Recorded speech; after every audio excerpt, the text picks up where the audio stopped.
अस्सलाम वालेकुम नाज़रीन, मैं हूं आपका मेज़बान खालिद जमील और आप देख रहे हैं प्रोग्राम मुकदमा अवाम का। और आज हम बातचीत करेंगे। सबसे अहम डेवलपमेंट ये हुई है कि पाकिस्तान तहरीक इंसाफ ने मुज़ाकरात पर आमादगी ज़ाहिर की है हुकूमत के साथ, और ये मैंडेट महमूद खान अचकज़ई जो तहरीक तहफ़्फ़ुज़ पाकिस्तान इस वक्त अपोजिशन अलायंस है उसके सरबराह हैं, उनको मैंडेट दिया गया है कि वो ऑन बिहाफ ऑफ PTI और अपोजिशन के हुकूमत से, चाहे वो पीपल्स पार्टी है, नून लीग है या MQM है, उनसे बात करें, मुज़ाकरात शुरू करें। इसके ऊपर TORs तय किए जाएंगे।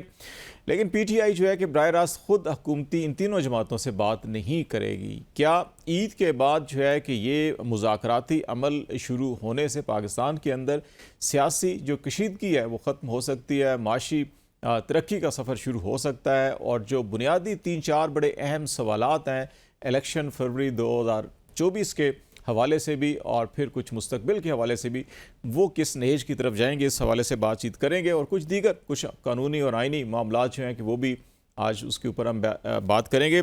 पाकिस्तान तहरीक इंसाफ के रहनुमा शौकत बसरा साहब हमें ज्वाइन कर रहे हैं, और पाकिस्तान पीपल्स पार्टी से जुल्फ़िकार अली बदर साहब हमें ज्वाइन कर रहे हैं, जो बिलावल भुट्टो ज़रदारी साहब के स्पोक्स पर्सन भी हैं। दोनों मेहमानों का बहुत शुक्रिया। बसरा साहब, आपसे पहला ये एक वजाहत कर दीजिए कि हम मुसलसल ये सुन रहे थे कि चाहे इमरान खान साहब हों या PTI के तर्जमान हों, ये मुसलसल था कि हम हुकूमत से, नून लीग से, पीपल्स पार्टी से मुज़ाकरात नहीं करेंगे, और अभी MQM से भी बात यही की जा रही है कि नहीं किया जा रहा।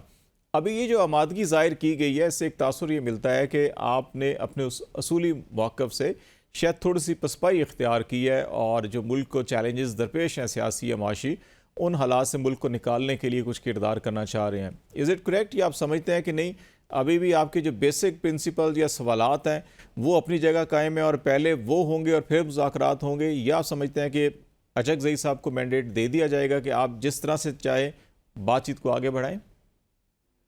खालिद जमील साहब, हम ये समझते हैं कि जो फॉर्म 47 की हुकूमत है, जो सब लोग हारे हुए हैं, नवाज शरीफ हारा हुआ है, मरीम बीबी आ रही है, शहबाज शरीफ खुद हारा हुआ है, इनके पास ये तो डमीज़ हैं, ये तो इनको पपेट्स कह लें, ममीज़ कह लें, इनके पास कोई इख्तियार नहीं है, कोई इनकी हैसियत नहीं है। तो इससे बिल्कुल चुके, और ये इस पूरे निज़ाम की बेनिफिशरी है, नून लीग, पीपल्स पार्टी और MQM।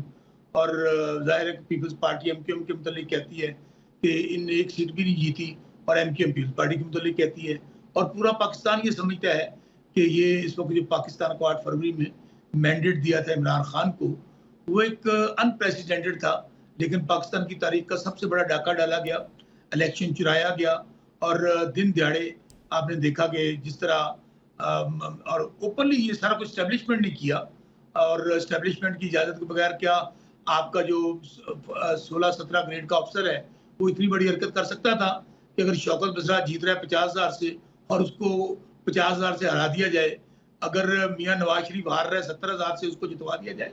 तो ये टोटली सारा कुछ जो कुछ हम समझते हैं, एस्टेब्लिशमेंट ने इन नमूनों को पाकिस्तान पर मुसल्लत किया। अब बिल्कुल हमारा असूली मौक़िफ़ है, इनसे कोई मुज़ाकरात नहीं होंगे, किसी किस्म की इनसे बातचीत नहीं होगी।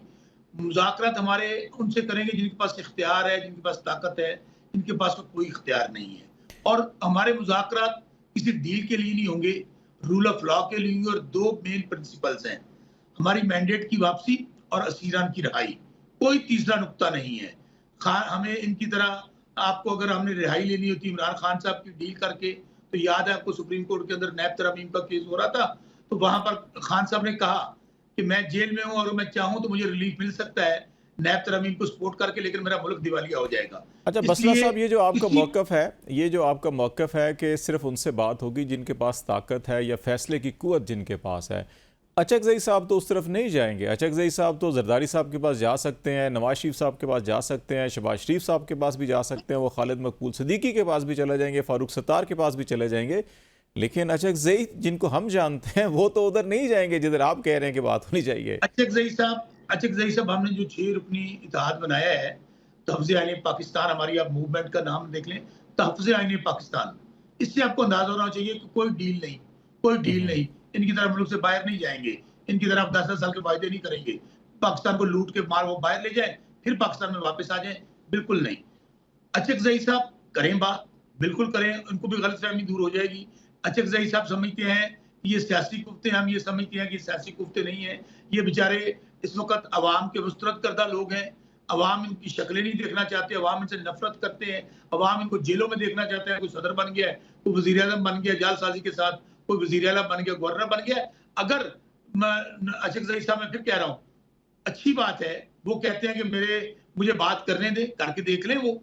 लेकिन हम अपने असूली मौक़िफ़ से 1 इंच भी पीछे नहीं हटेंगे। अच्छा, जो इसलिए मैंडेट की वापसी या फिर जो असीरान की रिहाई है, ये दोनों मामले कानूनी हैं और ये अदालतों के अंदर इसके फैसले होने चाहिए। आप नहीं समझते कि अगर आप ताकतवर हलकों के साथ बात करेंगे या इन दोनों इश्यूज़ के ऊपर वहाँ पे बात करेंगे, रेदर देन कि आप अदालत के अंदर अपने केसेस लड़ें और वहाँ से आपको फैसले मिलें, तो फिर तो ये मौक़िफ़ दुरुस्त कहीं ना कहीं बन जाएगा कि ये कुछ शायद गैर आइनी तरीके से आप वहाँ से रिलीफ मांग रहे हैं जहाँ से बनता नहीं है। बनता तो अदलिया से है कि जहाँ से आपको इंसाफ मिलना चाहिए।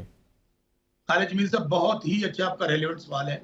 हमने 8 फरवरी में जो डाका डाला गया, तारीखी डाका डाला गया 1971 के बाद, सबसे बड़ा जो फ्रॉड हुआ इलेक्शन में, ये 2024 में हुआ और उसके नताइज आप देख लें कौन भुगत रही है।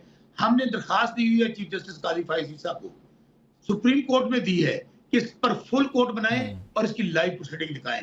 चीफ जस्टिस काजी फायज़ी साहब को आप अंदाजा करें, हमारी 9 मई की दरखास्त वहां पड़ी है, हमारे वहां पर मिलिट्री कोर्ट्स के हवाले से पड़ी है, वहां पर हमारी बुनियादी इंसानी हकूक के हवाले से और 8 फरवरी के हवाले से, उसके ऊपर आज तक वो समाअत के लिए मुकर्रर नहीं हुई। हाँ, चीफ जस्टिस काजी फायज़ी साहब रातों रात बल्ला छीनने का केस हो, इंट्रा पार्टी इलेक्शन हो, आरओ का केस हो, इलेक्शन ट्रिब्यूनल के केसेस हो, वो रातों रात लगा भी देते हैं और हमारे फैसले, उनके फैसले भी हमारे खिलाफ आ जाते हैं। केसेस जो है ना, ये लीगल इशू में चाहता कि अगले हिस्से में हम इस पे डिटेल से जरा बात करें। मैं बात मुकम्मल कर लूं, खालिद साहब, मैं बात मुकम्मल कर देता हूं। हमारा मुतालबा चीफ जस्टिस काजी फायज़ी साहब से, और अगर किससे मुज़ाकरात होंगे तो इसलिए होंगे कि उसके लिए फुल कोर्ट बना दें और जो दूध का दूध पानी का पानी हो जाए। आखिर 9 मई से 9 मई के केसेस वो सुन लें।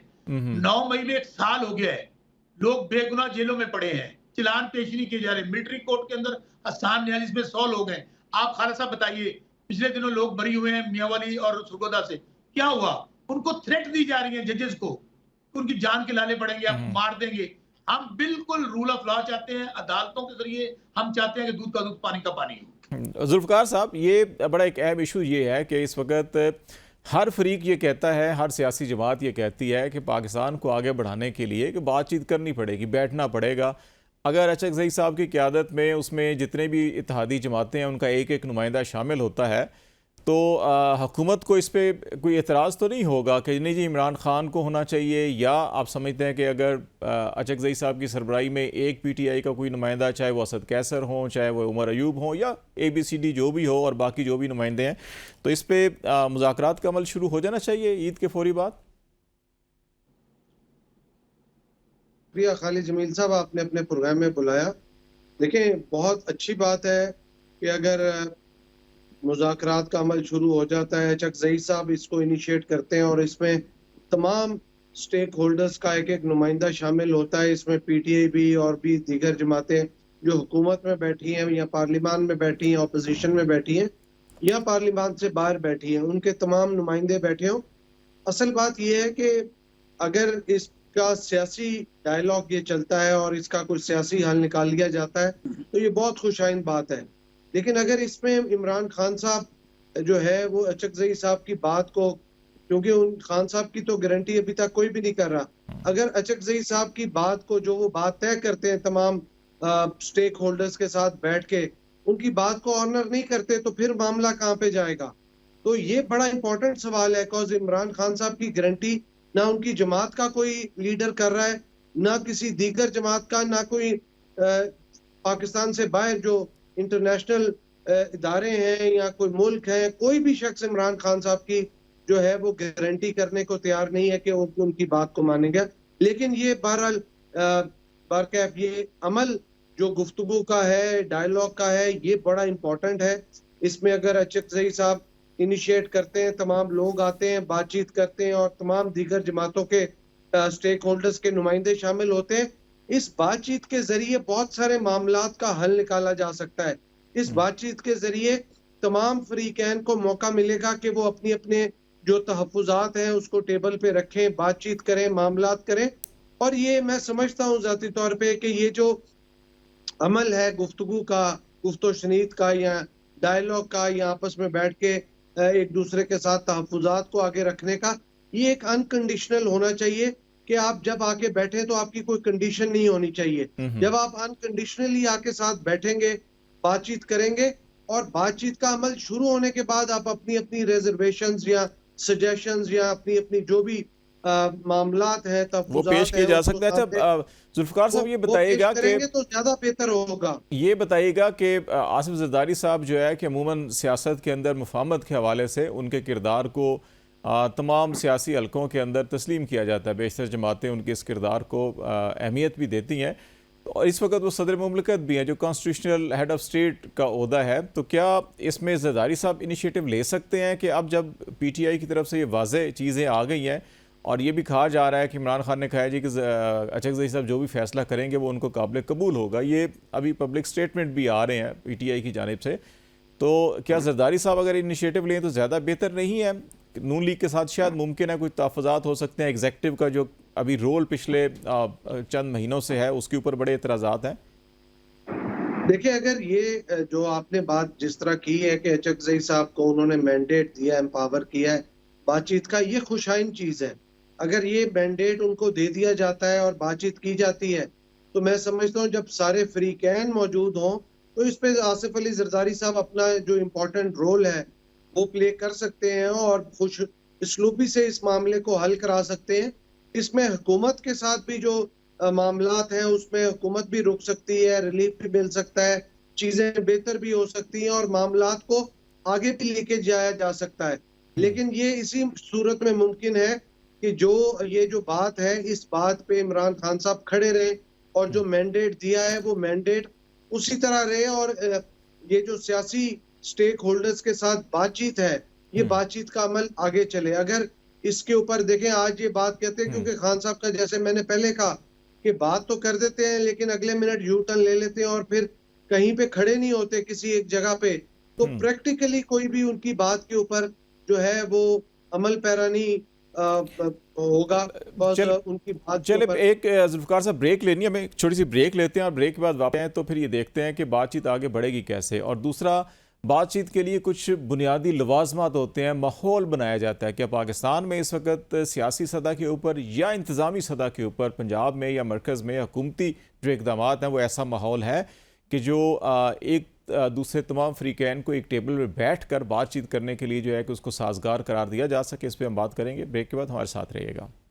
वेलकम बैक नाज़रीन, बातचीत कर रहे हैं हम इस वक्त सियासी माहौल के हवाले से कि पाकिस्तान तहरीक इंसाफ ने महमूद खान अचकज़ई साहब को ये मैंडेट दिया है कि वो अपोजिशन के बिहाफ के ऊपर हुकूमत से बातचीत कर सकते हैं और उस कमेटी के अंदर जिसको लीड महमूद खान अचकज़ई करें उसमें PTI का नुमाइंदा भी शामिल होगा, बाकी जो इत्तेहादी जमातें उनके नुमाइंदे भी शामिल होंगे।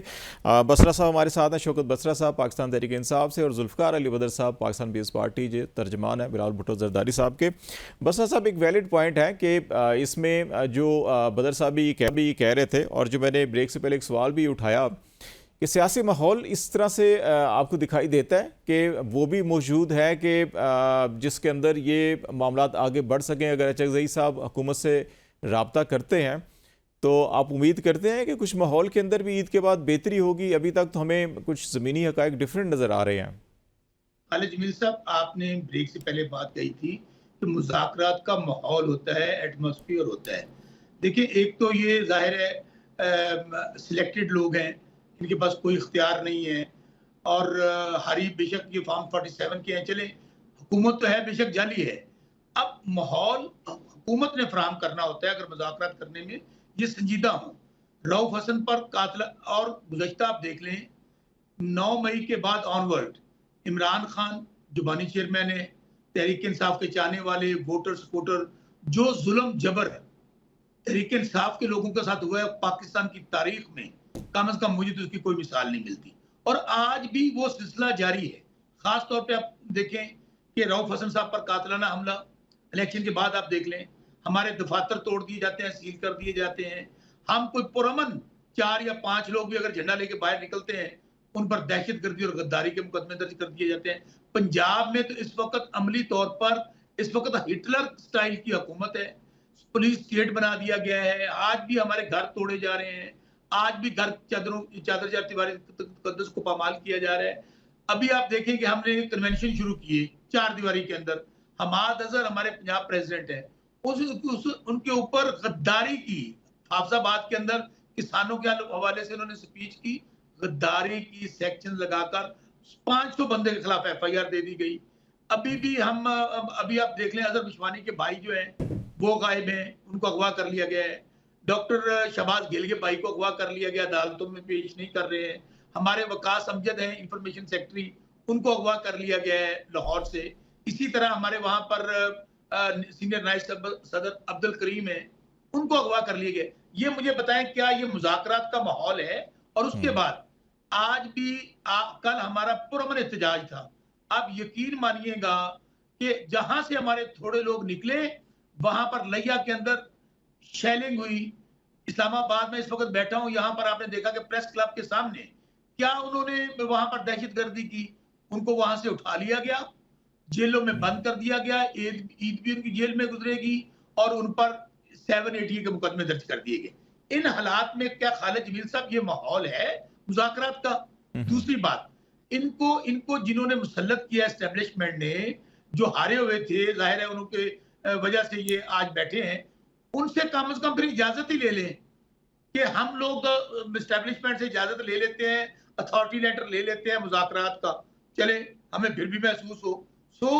अभी अचकज़ई साहब, मैं फिर कह रहा हूं, आप देख लीजिएगा, अचकज़ई साहब ने हमें कहा है कि, और आपने उनका इंटरव्यू सुना होगा 2 दिन पहले, कि किसी को अच्छा लगे बुरा लगे, इमरान खान को 2/3 मेजोरिटी मिली है इस इलेक्शन में। दूसरा उन्होंने कहा कि आज इमरान खान पाकिस्तान की तारीख का सबसे पॉपुलर लीडर है, वाहिद लीडर है जो फेडरेशन की अलामत है। इन हालात में अगर हमें अचकज़ई साहब से बात करने के बाद हमें महसूस हो कि रास्ता किसी हल की तरफ जाता है, अगर इन्होंने ट्रक की बत्ती के पीछे लगाना है, बामकसद मुज़ाकरात ही नहीं करने हैं, तो फिर मुझे बताइए इनके साथ बैठने का क्या फ़ायदा होगा? ज़रा यही ज़रा जुल्फ़िकार बदर साहब से भी ज़रा यही सवाल मेरा, बदर साहब, क्योंकि आप भी पॉलिटिकल वर्कर हैं और बल्कि आपके तो हम कह सकते हैं कि खून के अंदर जो है कि वो सियासी तहर्रुक जो है कि जहांगीर बदर साहब के हवाले से उन्होंने बड़ी कुर्बानियाँ भी दी सियासत के लिए, जमहूरियत के लिए। ये जो ट्रेंड चले हैं माजी के अंदर भी हमने देखा, लेकिन अभी कुछ शिद्दत थोड़ी ज़्यादा इसके अंदर हमें दिखाई देती है, बिलखसूस पंजाब के अंदर तो बहुत ज़्यादा इसके अंदर दिखाई दे रही है। तो अगर जो सियासी माहौल पैदा करना हो और मुज़ाकरात का माहौल पैदा करना हो, तो उसमें तो कुछ न कुछ जो है कि चीज़ों को हल्का करना पड़ता है। अब ये नहीं हो सकता कि कुछ ख़वातीन जो हैं बैक वक्त वो लाहौर में भी, सरगोदा में भी, मियाँ वाली में भी और गुजरांवाला में भी एक ही दिन, एक ही वक्त और 20 जगहों के ऊपर आग लगा रही हों, जलाओ घेराव कर रही हों, तोड़ फोड़ कर रही हों। तो इसमें लगता ये है कि जो हुकूमत या कोई एक फरीक जो है कि वो बहुत पर्सनल हुआ है, तो उसको मेरा ख्याल है फ्रीकैन को स्टेप डाउन तो होना पड़ेगा, पीछे पीछे 2-2 कदम तो हटना पड़ेगा। आप नहीं समझते कि ये उसके किए बगैर मामला आगे नहीं बढ़ेंगे? खालिद जमील साहब, ये कोई नया काम नहीं है, ये पुराना मामला है और इस तरह के वाकयात माशाल्लाह दौर में भी होते रहे हैं। और फिर जब पीपल्स पार्टी ऑपोजिशन में होती थी तब पीपल्स पार्टी के खिलाफ, कई के लीडरों के खिलाफ एक जो है बंदे पे कई शहरों में एक वक्त जो है मुकदमे FIRs काट दी जाती थी। ये कोई नई चीज नहीं है, ये पुरानी ट्रेडिशन है, उसी चीज को आगे चलाया जा रहा है। असल बात ये है कि पाकिस्तान पीपल्स पार्टी जब आमरीत के दौर में डिक्टेटर के खिलाफ जद्दोजहद करती थी, तो उस टाइम पे भी शहीद मोहतरमा बेनजीर भुट्टो जब पाकिस्तान आ रही थी, तो पाकिस्तान पीपल्स पार्टी के बहुत सारे लीडर जेलों में थे, कैदे काट रहे थे, उनको मारा जाता था। लेकिन उस टाइम पे हुकूमत के साथ मोहम्मद खान जुनेजो वजीर आजम थे, तो उनके साथ मुज़ाकरात भी साथ साथ चल रहे थे कि मोहतरमा ने पाकिस्तान आना है, उसका क्या तरीकाकार होगा, क्या मामलात होगा। तो ये जो चीजें हैं ना, ये दोनों चीजें साइड बाय साइड चलती हैं। अच्छा बदर साहब देखें, एक होता है आमराना दौर। कहना चाह रहा हूँ ना, हाँ, मैं जो चीज कहना चाह रहा हूँ कि देखें, जब ये सारी मुश्किलें, ये जो FIRs एक टाइम पे इतने शहरों में कट रही हैं, ये तो एक आपको पता ही है कि जब किसी के साथ, किसी तबके के साथ लड़ाई हो या किसी मामले के अंदर आप इन्वॉल्व हो, तो आपको फिर आप एक नहीं, एक से ज्यादा मुकदमा फेस करना पड़ता है। हाँ, इसके अंदर आपको मामलात बेहतरी की तरफ चल सकते हैं, जब आप बैठ जाएं, बातचीत का दरवाजा खोल दें, आपने तहफ्फुज़ात आगे रखें, चीजें निकले, वहां पे चीजें फिर लाइट होना शुरू हो जाती हैं, वहां पे चीजें डिफ्यूज होना शुरू हो जाती हैं, एक एनवायरनमेंट के अंदर बेहतरी नजर आना शुरू हो जाती है, एक डायलॉग के जरिए मामलात आगे चल पड़ते हैं। लेकिन जब आप आने से पहले ये समझें कि दोनों फ्रीकैन बैठ के मामलात को, अपनी अपनी कंडीशनैलिटीज को मनवा लें और चीजें करवा लें, ऐसा पॉसिबल नहीं है। कि टेबल पे बैठेंगे, कई चीजें आप देखें कि गुडविल जेस्चर के तौर पे टेबल पे जिस दिन बैठेंगे, 1 2 3 मुलाकातों के अंदर गुफ्तगू चलेगी, चीजें डिफ्यूज होनी शुरू हो जाएंगी, ये मुज़ाकरात का माहौल बेहतर होना शुरू हो जाएगा, चीजें बेहतर हो जाएंगी। अच्छा, तो एक मुझे बात बताएं, ये करना बड़ा जरूरी है। कुछ जो लीगल मामलात इस वक्त ज़ेर इल्तवा हैं बड़ी देर से, उनको अगर हल कर लिया जाए तो बेशुमार पाकिस्तान के मसाइल हल हो सकते हैं। उसके ऊपर बात करेंगे, हमारे साथ रहिएगा।